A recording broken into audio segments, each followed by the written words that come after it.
Bienvenidos a Fiscalía para Todos Televisión, 30 minutos de información del ente investigador colombiano. Estos son los temas que desarrollaremos hoy. Especial violencia intrafamiliar. La historia de Sandra, una víctima que por la gravedad del ataque quedó en silla de ruedas.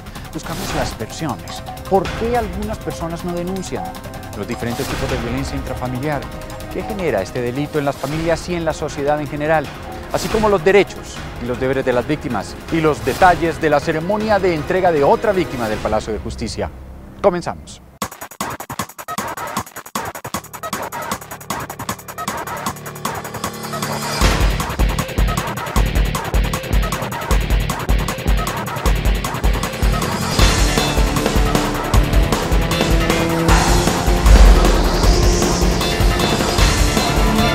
Fiscalía para Todos, con Mauricio Arroyave y Carolina Rivera.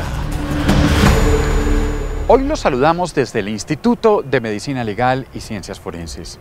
Aquí, en estas oficinas, es donde reciben atención las víctimas de violencia intrafamiliar, remitidas por la Fiscalía o por las comisarías de familia. Pues Mauricio, las oficinas del instituto también están ubicadas en las URIs, en el CAPIF o en el CABIF de la Fiscalía General de la Nación para que las víctimas no tengan que desplazarse, sino encuentren todo en el mismo lugar. Pues en los consultorios de este edificio, la persona maltratada es examinada y evaluada sus lesiones físicas para el informe de la valoración médico-legal. Carolina, y desde aquí vamos a emitir Fiscalía para Todos en este especial sobre violencia intrafamiliar. Empezamos.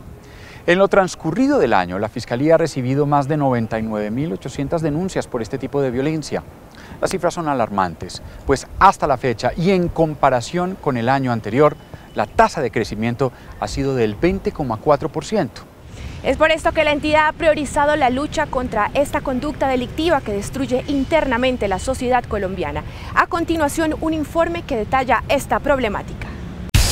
Según cifras aportadas por la Fiscalía, después del hurto y las lesiones personales, la violencia intrafamiliar es el tercer acto punible que más se comete en el país. Es el delito que más está creciendo en Colombia y ha empezado a subir en la escala de comportamientos delictivos y ya ocupa el tercer lugar a nivel nacional.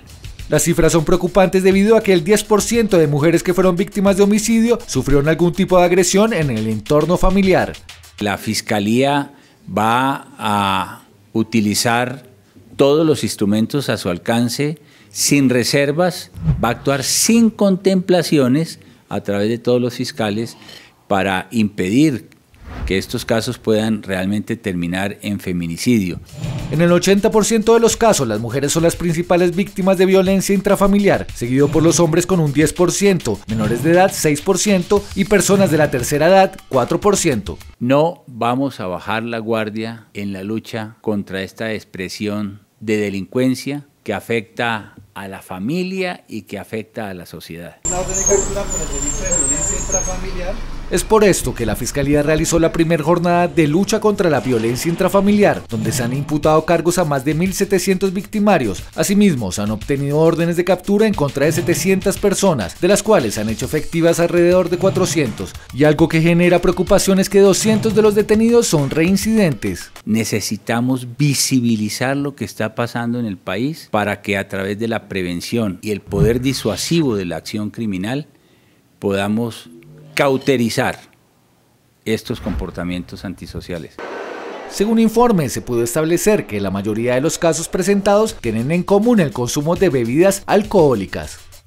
La Fiscalía tiene como objetivo crear un grupo interdisciplinario para una atención especializada a las víctimas, que incluye una reforma legal que permita que la investigación penal por este delito sea más ágil.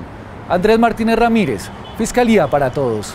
Precisamente las declaraciones del señor fiscal general Néstor Humberto Martínez sobre violencia intrafamiliar, el jefe del ente acusador destacó un caso impactante donde un hombre que ya había sido condenado por dejar parapléjica a su esposa volvió a agredirla luego de salir de la cárcel.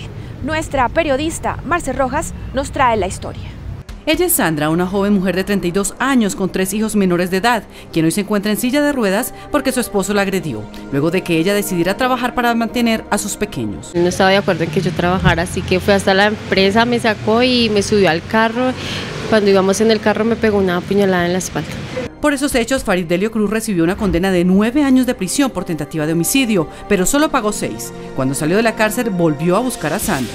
Que él estaba arrepentido por lo que me había hecho y que cuando él saliera no me iba a hacer falta nada ni a mí ni a los niños. Sandra asegura que después de 3 meses su esposo comenzó a agredirla verbalmente, hasta que finalmente cuando ella estaba en un parque con una amiga, llegó y la obligó a irse con él a la fuerza. Yo puse resistencia para irme, le dije que yo no me iba a ir con él y él me llevó a la fuerza. Entonces como yo no frenaba la silla para que él no me llevara, sacó la navaja y me pegó una puñalada.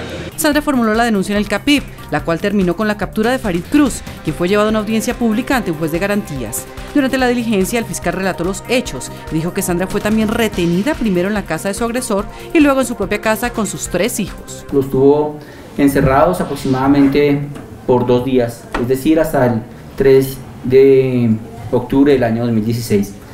Relata la víctima que las amenazas fueron constantes y persistentes en el sentido de que ella había pagado cárcel. En la audiencia, el fiscal del caso le imputó por estos nuevos hechos violencia intrafamiliar agravada en concurso con maltrato mediante restricción a la libertad.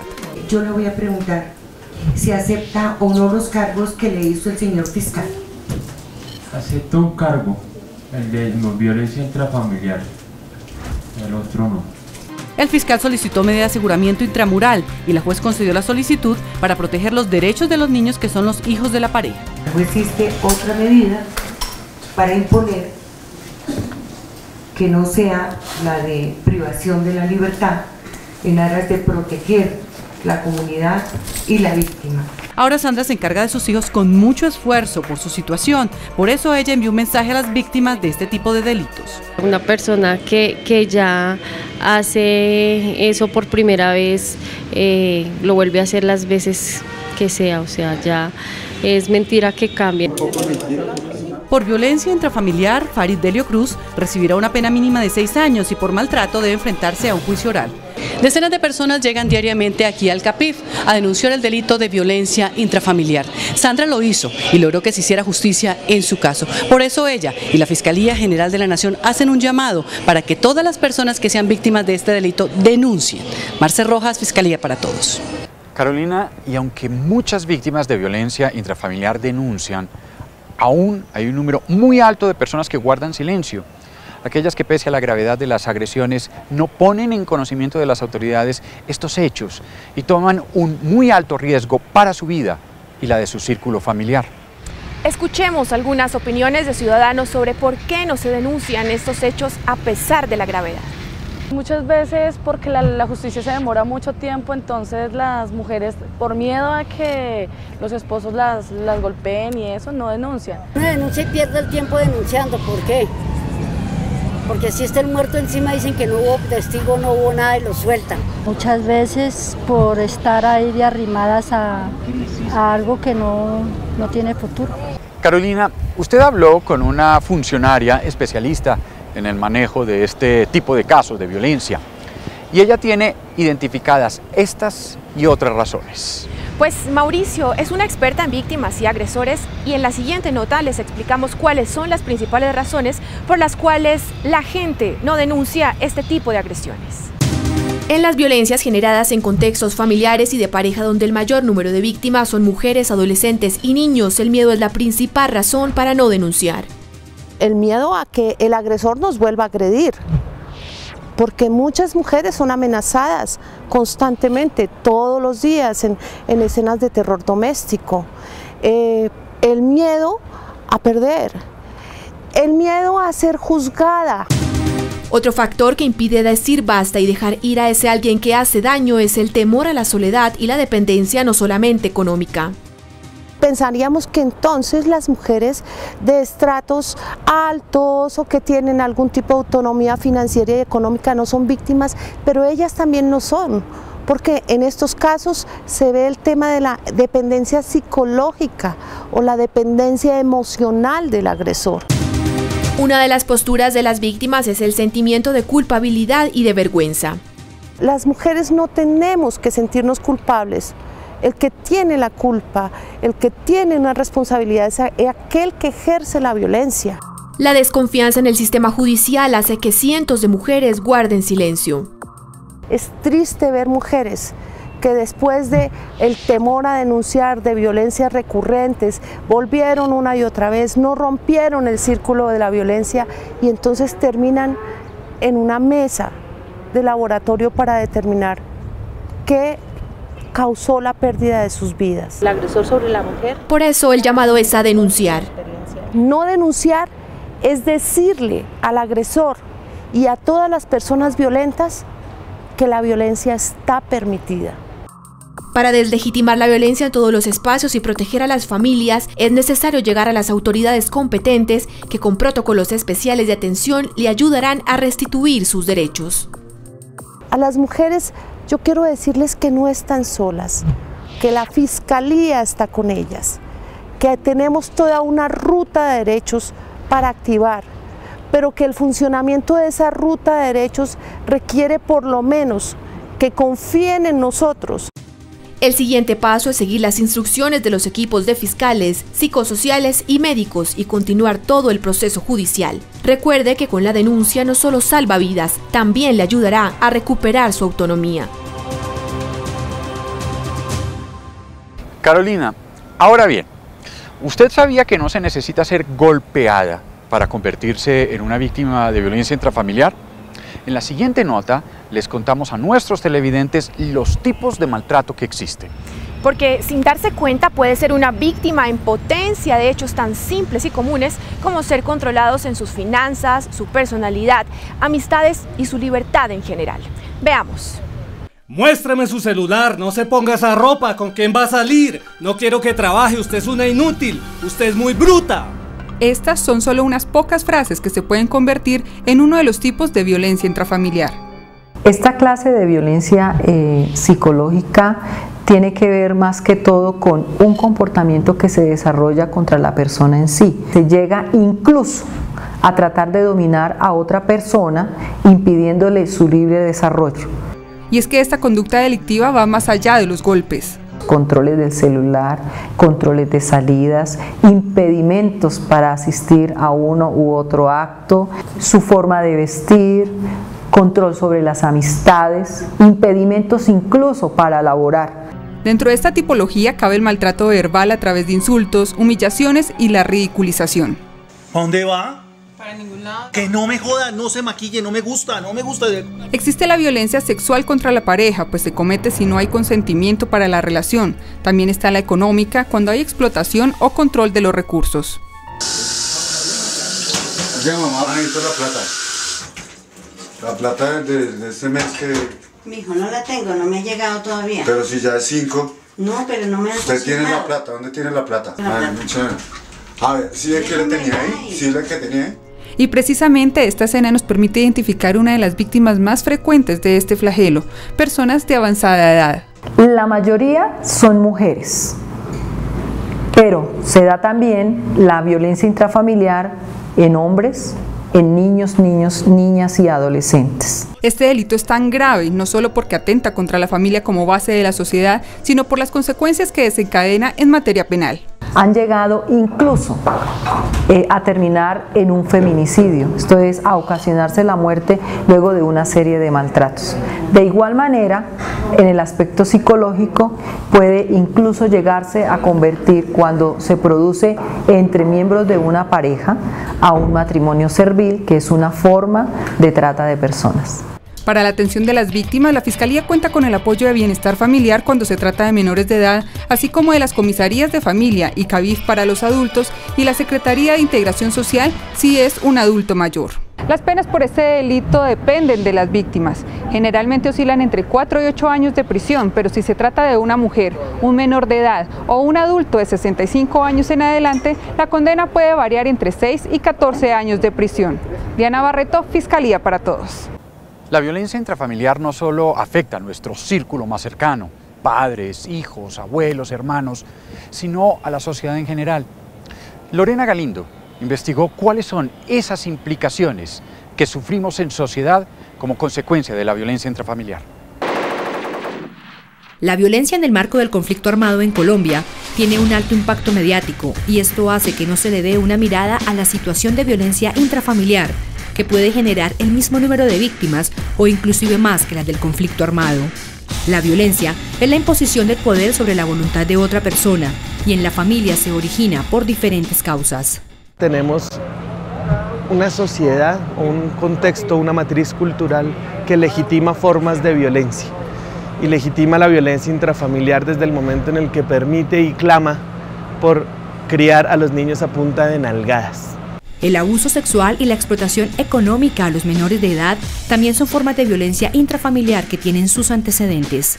La falta de educación es el problema, ¿sí? Porque además consideramos que la educación es simplemente adquirir una serie de conocimientos que van a convertir a una persona en funcional a futuro en la vida. Pero no estamos educando a las personas para vivir en sociedad.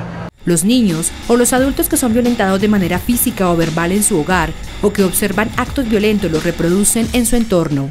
Lo que le sucede a la víctima impacta su contexto, ¿cierto? Puede reproducirlo, puede reproducir violencia. Un chico que es golpeado por su papá, por su mamá, por su hermano mayor, llega al colegio a pegarle a los niños chiquitos, ¿cierto? O por el contrario se convierte en una persona retraída que no entra en contacto con otras personas de su grupo. Mucho se habla de la violencia contra los menores y las mujeres, pero aunque los niveles de violencia de la mujer hacia los hombres son menores, hay víctimas masculinas que no ponen en conocimiento su caso ante las autoridades. El hombre que es violentado no denuncia, es muy poco. Y el factor vergüenza es clave ahí. Aceptar que usted, hombre, en un país machista es violentado por su mujer es complejo. El bullying, el matoneo y ciertos comportamientos inadecuados de jóvenes y adultos en espacios cotidianos se dan, en la mayoría de los casos, por violencia intrafamiliar. El llamado de la Academia a las entidades del Estado y a la familia colombiana es adelantar acciones pedagógicas que permitan formar y educar hijos para una sociedad más incluyente. Lorena Galindo Orozco, Fiscalía para Todos. ¿Sabe usted cuáles son los derechos y deberes de una víctima? Así como cuál es la ruta de atención que recibe una persona una vez instaura una denuncia. En la siguiente nota les contamos.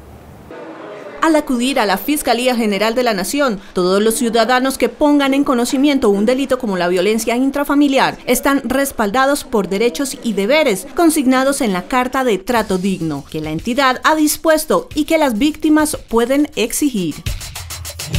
Derechos: a recibir un trato digno y respetuoso, a recibir información de procesos, trámites y servicios, a recibir respuesta oportuna a sus solicitudes. Deberes: acatar la Constitución y las leyes, obrar conforme al principio de buena fe y ejercer con responsabilidad sus derechos. Y parte de estos derechos es poder acudir a las autoridades, porque el gran cómplice de la violencia al interior de los hogares es el silencio. Por ello, cuando una víctima acude a la Fiscalía, encuentra toda una ruta para atender su caso. La Fiscalía debe solicitar las medidas de protección a las autoridades competentes, debe realizar una valoración de riesgo para determinar de qué forma se inicia, digamos, la acción penal desde la Fiscalía General de la Nación, debe informar a las víctimas sobre sus derechos, se debe hacer la remisión a las diferentes instituciones o entidades, identificar y remitir a las víctimas a las diferentes redes de apoyo y organizaciones sociales que puedan acompañar a las víctimas durante el proceso. Esta ruta siempre estará acompañada de una atención integral en cada uno de los 5 centros de atención penal integral de víctimas CAPIF que hay en el país. Esa atención integral está representada en que es atendida por un investigador experto en el tema de violencia intrafamiliar y violencia contra la mujer. Igualmente, si esa violencia es física, es valorada de manera inmediata por una dupla de médicas forenses que la van a atender y de acuerdo al diagnóstico que ellas se encuentren va a ser remitida para una valoración de riesgo por parte de un equipo de psicólogo y trabajador social de medicina legal que también está en CAPIF. En este país creemos que la violencia es normal, ¿no? Recuerde que la violencia intrafamiliar no es cultural y usted, con su silencio, puede convertirse en cómplice. Este es un delito que no requiere querella, es decir, que puede ser denunciado por cualquier persona. Cualquier miembro de la familia, cuando encuentre que una persona está siendo vulnerada, maltratada, puede acudir a la Fiscalía General de la Nación. Pero esta obligación se hace extensiva al sector educación, al sector salud y a la sociedad en general.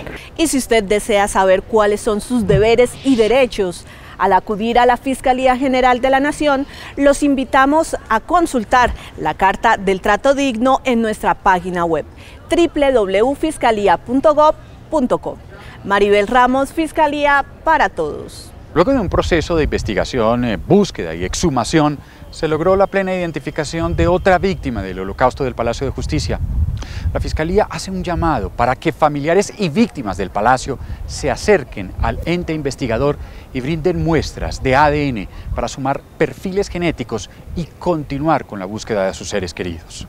Este 7 de noviembre, en las instalaciones del Instituto de Medicina Legal y Ciencias Forenses, los familiares de Luzmari Portela León recibieron una explicación técnico-científica de los resultados del proceso de identificación de sus restos óseos. Lo que se hace son búsquedas de dos tipos diferentes. Una es tomando el perfil genético de un familiar y se hace la búsqueda contra los diferentes restos óseos que tenemos hasta el momento perfilados en el laboratorio o analizados en el laboratorio. En el proceso de identificación de Luzmari Portela León se lograron determinar hallazgos importantes que habían quedado ocultos en medio del caos y los hechos violentos del 6 y 7 de noviembre de 1995. Porque con el hallazgo de sus restos no solo la encontré a ella, sino que también hoy me habló y con su cuerpo me dijo con amor que ella no era mi hermana, que ella es mi mamá. Posterior a la conmemoración de los 31 años de la toma de Palacio de Justicia, familiares, amigos y funcionarios de los diferentes entes institucionales se dieron cita el 8 de noviembre en el costado sur del Palacio de Justicia, ubicado en la Plaza de Bolívar, donde Jenny Claudia Almeida, fiscal delegante al Tribunal Superior de Bogotá, reiteró que con la entrega de los restos óseos de las víctimas de este holocausto no se terminan las investigaciones penales, ni tampoco desaparece el compromiso de la Fiscalía para lograr toda la verdad. Es la muestra de que solo una investigación objetiva y con la única intención de hacer justicia permitirá encontrar a todos los desaparecidos de la cafetería del Palacio, así como a las demás víctimas de estos hechos.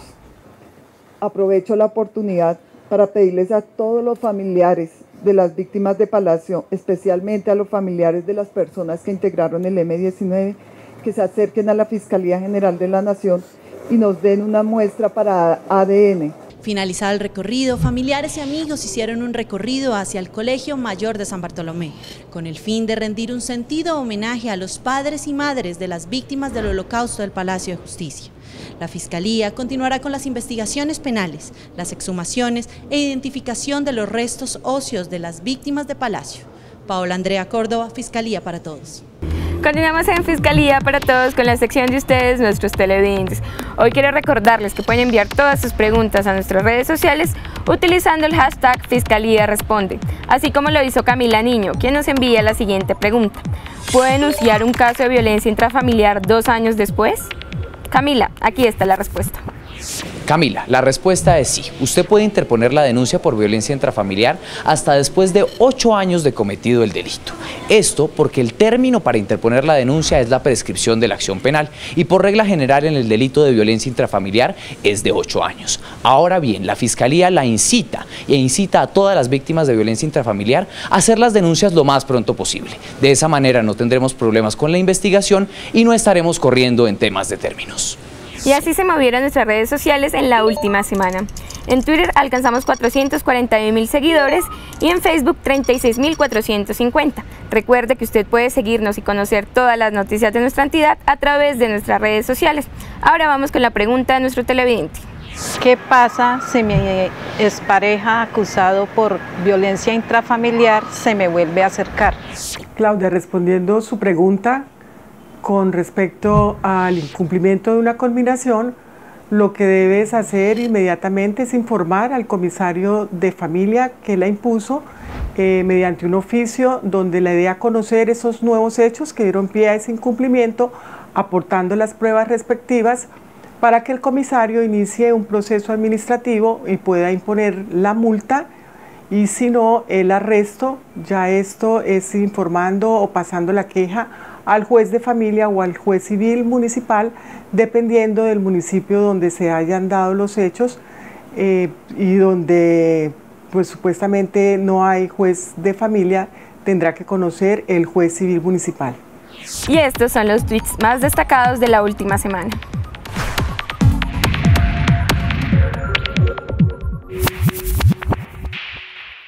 Y la cifra de la semana son las 1.350 bandas delincuenciales dedicadas al microtráfico que ha identificado la Fiscalía General de la Nación.